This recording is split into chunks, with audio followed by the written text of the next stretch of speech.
The Telltale Heart by Edgar Allan Poe. True. Nervous, very, very dreadfully nervous I had been and am, but why will you say that I am mad? The disease had sharpened my senses, not destroyed, not dulled them. Above all was the sense of hearing acute. I heard all things in the heaven and in the earth. I heard many things in hell. How, then, am I mad? Hearken, and observe how healthily, how calmly I can tell you the whole story. It is impossible to say how first the idea entered my brain, but once conceived, it haunted me day and night. Object there was none. Passion there was none. I loved the old man. He had never wronged me. He had never given me insult. For his gold I had no desire. I think it was his eye. Yes, it was this. He had the eye of a vulture, a pale blue eye, with a film over it. Whenever it fell upon me, my blood ran cold, and so by degrees, very gradually, I made up my mind to take the life of the old man, and thus rid myself of the eye forever. Now this is the point. You fancy me mad. Madmen know nothing. But you should have seen me. You should have seen how wisely I proceeded, with what caution, with what foresight, with what dissimulation I went to work.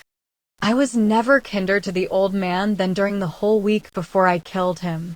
And every night, about midnight, I turned the latch of his door and opened it, oh, so gently. And then, when I had made an opening sufficient for my head, I put in a dark lantern, all closed, that no light shone out, and then I thrust in my head. Oh, you would have laughed to see how cunningly I thrust it in. I moved it slowly, very, very slowly, so that I might not disturb the old man's sleep. It took me an hour to place my whole head within the opening so far that I could see him as he lay upon his bed. Would a madman have been so wise as this? And then, when my head was well in the room, I undid the lantern cautiously, oh, so cautiously, for the hinges creaked. I undid it just so much that a single thin ray fell upon the vulture eye. And this I did for 7 long nights, every night just at midnight, but I found the eye always closed, and so it was impossible to do the work, for it was not the old man who vexed me, but his evil eye. And every morning, when the day broke, I went boldly into the chamber, and spoke courageously to him, calling him by name in a hearty tone, and inquiring how he has passed the night. So you see he would have been a very profound old man, indeed, to suspect that every night, just at 12, I looked in upon him while he slept. Upon the 8th night, I was more than usually cautious in opening the door. A watch's minute hand moves more quickly than did mine. Never before that night had I felt the extent of my own powers, of my sagacity. I could scarcely contain my feelings of triumph. To think that there I was, opening the door, little by little, and he not even to dream of my secret deeds or thoughts. I fairly chuckled at the idea, and perhaps he heard me, for he moved on the bed suddenly, as if startled.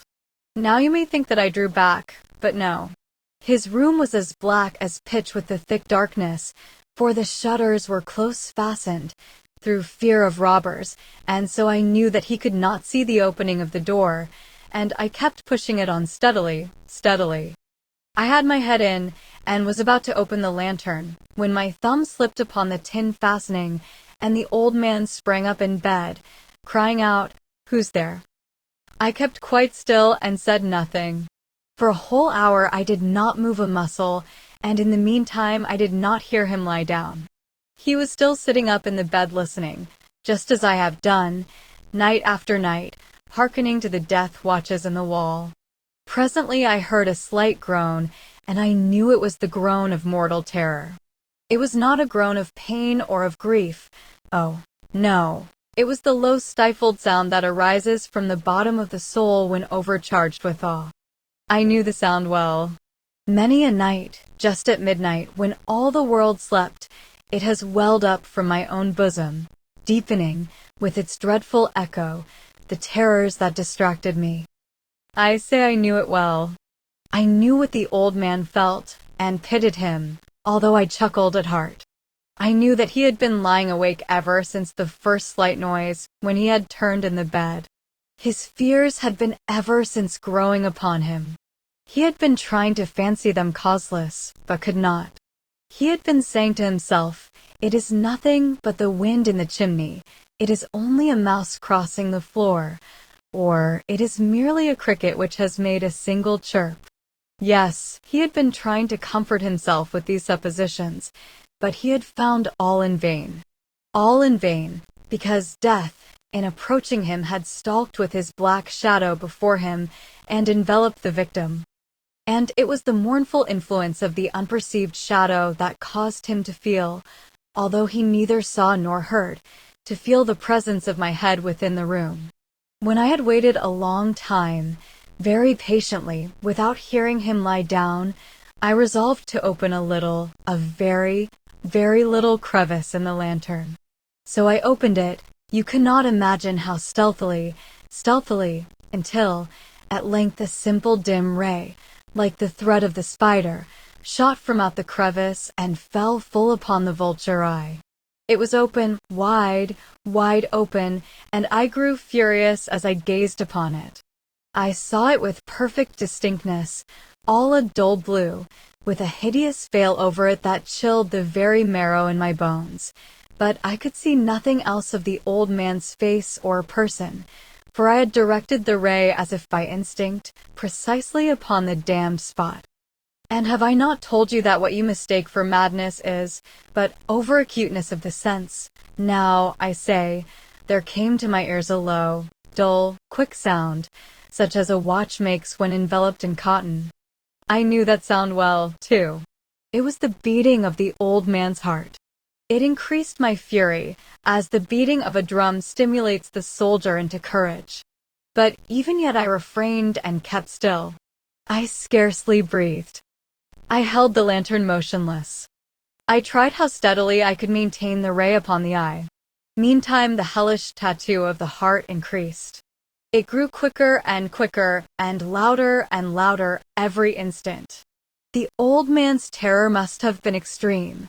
It grew louder, I say, louder every moment. Do you mark me well? I have told you that I am nervous, so I am. And now at the dead hour of the night, amid the dreadful silence of that old house, so strange a noise as this excited me to uncontrollable terror. Yet, for some minutes longer I refrained and stood still. But the beating grew louder. I thought the heart must burst. And now a new anxiety seized me. The sound would be heard by a neighbor. The old man's hour had come. With a loud yell, I threw open the lantern and leaped into the room. He shrieked once only. In an instant I dragged him to the floor and pulled the heavy bed over him. I then smiled gaily to find the deed so far done. But for many minutes the heart beat on with a muffled sound. This, however, did not vex me. It would not be heard through the wall. At length it ceased. The old man was dead. I removed the bed and examined the corpse.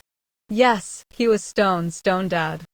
I placed my hand upon the heart and held it there many minutes. There was no pulsation. He was stone dead. His eye would trouble me no more. If still you think me mad, you will think so no longer when I describe the wise precautions I took for the concealment of the body. The night waned, and I worked hastily, but in silence. First of all I dismembered the corpse. I cut off the head and the arms and the legs. I then took up 3 planks from the flooring of the chamber and deposited all between the scantlings. I then replaced the boards so cleverly, so cunningly, that no human eye, not even his, could have detected anything wrong. There was nothing to wash out, no stain of any kind, no blood spot whatever. I had been too wary for that. A tub had caught all, When I had made an end of these labors, it was 4 o'clock, still dark as midnight. As the bell sounded the hour, there came a knocking at the street door. I went down to open it with a light heart, for what had I now to fear? There entered 3 men, who introduced themselves, with perfect suavity, as officers of the police. A shriek had been heard by a neighbor during the night. Suspicion of foul play had been aroused. Information had been lodged at the police office, and they, the officers, had been deputed to search the premises. I smiled, for what had I to fear? I bade the gentleman welcome. The shriek, I said, was my own in a dream. The old man, I mentioned, was absent in the country. I took my visitors all over the house. I bade them search well. I led them, at length, to his chamber. I showed them his treasures secure, undisturbed. In the enthusiasm of my confidence, I brought chairs into the room, and desired them here to rest from their fatigues, while I myself, in the wild audacity of my perfect triumph, placed my own seat upon the very spot beneath which reposed the corpse of the victim. The officers were satisfied. My manner had convinced them. I was singularly at ease. They sat, and while I answered cheerily, they chatted of familiar things. But ere long, I felt myself getting pale and wished them gone. My head ached, and I fancied a ringing in my ears, but still they sat and still chatted. The ringing became more distinct. It continued and became more distinct. I talked more freely to get rid of the feeling, but it continued and gained definiteness, until, at length, I found that the noise was not within my ears. No doubt I now grew very pale, but I talked more fluently and with a heightened voice. Yet the sound increased, and what could I do? It was a low, dull, quick sound, much such a sound as a watch makes when enveloped in cotton. I gasped for breath, and yet the officers heard it not. I talked more quickly, more vehemently, but the noise steadily increased. I arose and argued about trifles, in a high key and with violent gesticulations, but the noise steadily increased. Why would they not be gone?